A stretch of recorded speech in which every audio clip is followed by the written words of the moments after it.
自由民主的國家無包含講你會當危害你的國家。來看這中天進前的記者兼主播林新佑涉嫌犯反滲透法定罪，今仔日去互檢方起訴。檢方調查林新佑有協助中國，甲這官兵烏西偷摕這個機密，甚至佫佇咧網絡節目頂頭宣揚中國打壓台灣政府和官員。叫頭地檢署在今仔下晡對林新佑抑個6名現退役的軍人提起公訴，其中林新佑因為涉嫌犯反滲透法、洗錢和烏西3項罪名，依法分別求刑5年到7年。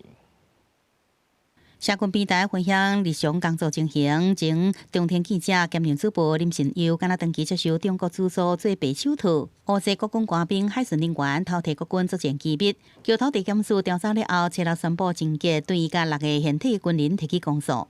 自播這個反對罷免案的影片，在電視台還有社群媒體中發布，內容涉及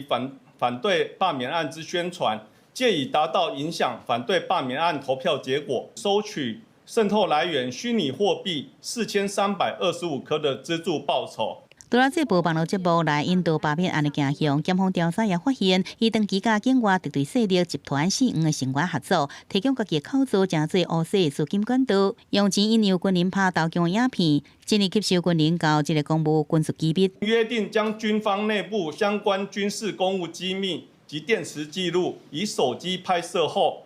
透過通訊軟體傳給境外集團成員，以此收受對價。林新佑不法所得含嫌機械幣大約30多萬，檢方認定伊涉犯反滲透法、洗錢甲烏西3罪，各求刑5年到7年，下求處7年相當徒刑。收錢的6個現退役軍人因為交付秘密文書甲拍投降影片也依照國安法起訴，並且見證法院將當量刑。除了4掛嫌犯，在押林新佑這6個人，初7個疑心橋頭地方法院由院方來裁定是不是接押。記者綜合報道。